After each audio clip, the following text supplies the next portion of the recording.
Buenas tardes, doctora. Nuestro grupo está conformado por Rosalía Cabo González, André Patiño Peña, Shirley Apaza Pacheco, Fernando Roque Flores y Lucy Sarasa Pinedo. El principio de oralidad. El principio de oralidad en materia civil. ¿Qué vendría a ser? La oralidad es un mecanismo, ¿no? Es un principio, pero a la vez es un mecanismo dentro del debido proceso que hace años no se aplicaba en materia civil. Podemos verla más por materia penal, ¿no? ¿Dónde nace en Perú? A ver, podríamos decir que fue la iniciativa la tuvo Arequipa, ¿no? Porque nace como una solución a la demora de los procesos bajo el principio de la celeridad. ¿Vendría a ser un reto? Para muchos juristas sí.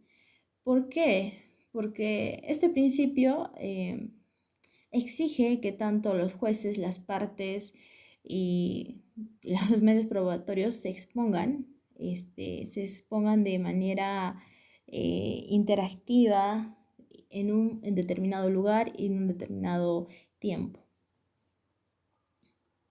Para poder estudiar más a profundidad, vamos a analizar la resolución número 9, que nos habla de una reivindicación donde los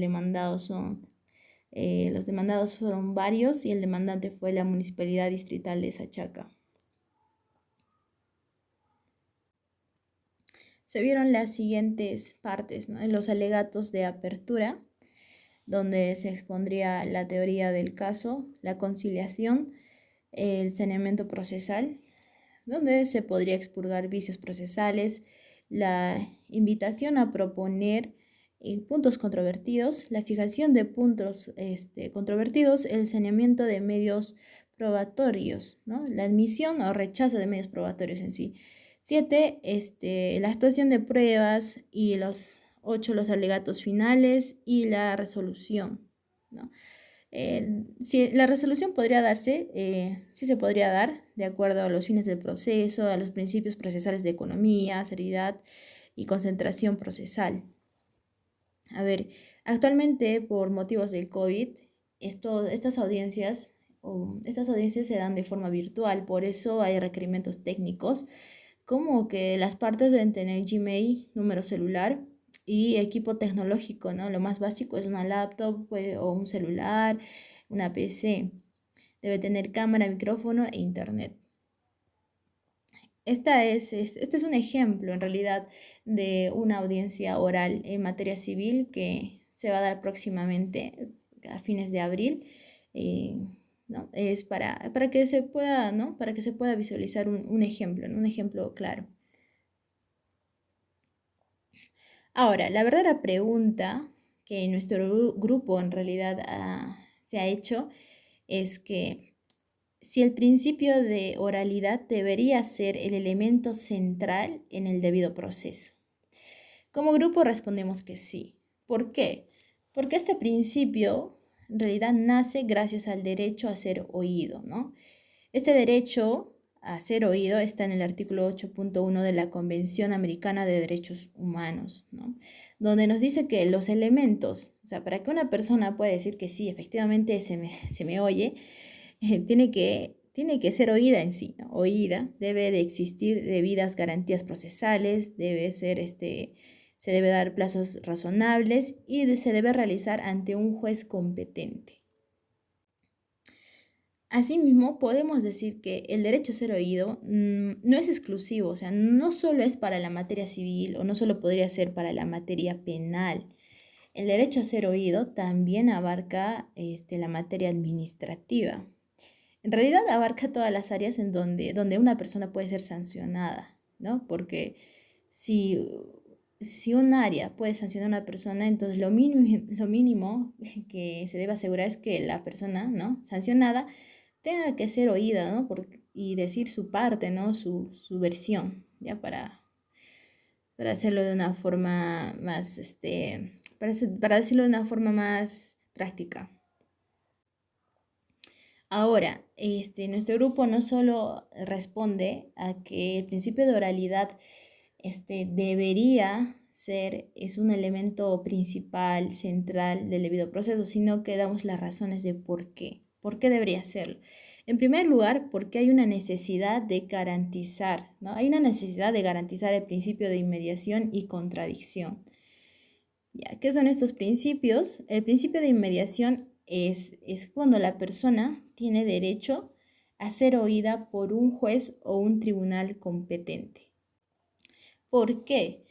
¿No? Porque el juez, para determinar una respuesta, una resolución, debe conocer, ¿no?, a cabalidad el caso en sí. Debería conocer.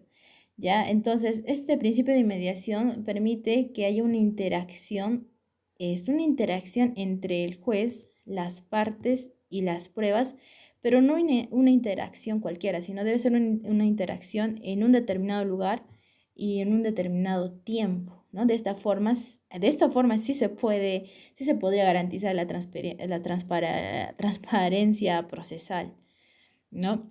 Cosa que no se puede hacer en un proceso escrito, ¿no? ¿Por qué? Muchas veces hemos escuchado y nos consta que en realidad no es responsabilidad del juez, pero el sistema le exige así, ¿no? Que los que analizan el caso, los que leen el caso, muchas veces no son los jueces, sino sus asistentes.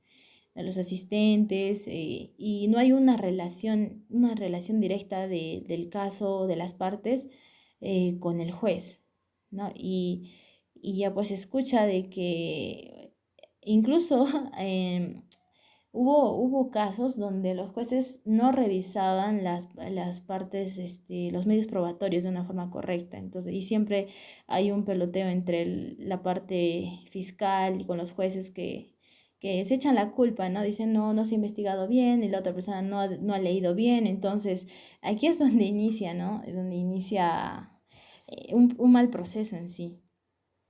¿Ya? Porque no podemos exigir que un juez pueda revisar de una forma eficiente los medios probatorios y de una forma transparente en su despacho a solas entre cuatro paredes.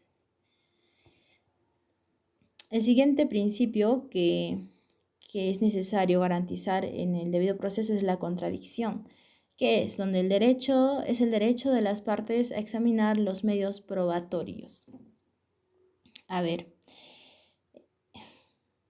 las partes en realidad tienen el derecho, las partes, tanto la demandante como la demandada, tienen el derecho a revisar de forma directa, inmediata y concentrada las pruebas, ¿no?, en presencia del tribunal. Es más, ¿no?, en realidad se debería exponer, ¿no? En el tribunal es donde se llevan las pruebas físicas, ¿no? Digamos, si son documentos, si son testigos. Y es necesario que ambas partes puedan interrogar, ¿no?, a los testigos. ¿Ya? De esa forma, uno también puede defenderse o puede argumentar, ¿no? Puede argumentar en el caso de los abogados la razón de la demanda, ¿no? Siguiente razón es porque los instrumentos internacionales de derechos humanos ya reconocen el derecho de la audiencia, ¿no?, como parte del debido proceso. ¿Qué instrumentos? Pues estamos hablando de la Declaración de los Derechos Humanos, artículo 10, el Pacto Internacional de los Derechos Civiles, artículo 14.1, el Convenio Europeo para la Protección de los Derechos Humanos, después las libertades fundamentales del artículo 6.1.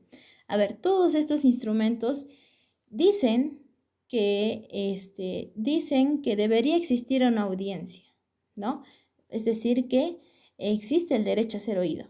Pero no solo que debemos ser oídos, sino que debemos ser oídos públicamente, lo cual solo puede ser logrado mediante una audiencia oral, no dentro del despacho de los jueces, ¿no? Mucho menos por medio de un proceso escrito. Esto solamente se puede lograr mediante un proceso oral. ¿Por qué? Porque las partes deben hablar frente al tribunal de forma abierta, ¿no? De forma abierta y solo se puede garantizar, nuevamente, recalco, mediante una audiencia oral. ¿no? Utilizando el principio de la oralidad. Muy bien, para concluir, nuestro grupo concluye esta exposición afirmando que el principio de oralidad es y debe ser el elemento más importante, el elemento central del debido proceso en la materia civil, porque va a garantizar el derecho a ser oídos públicamente y también va a garantizar los principios de inmediación y contradicción que a la vez garantizan el debido proceso. Gracias.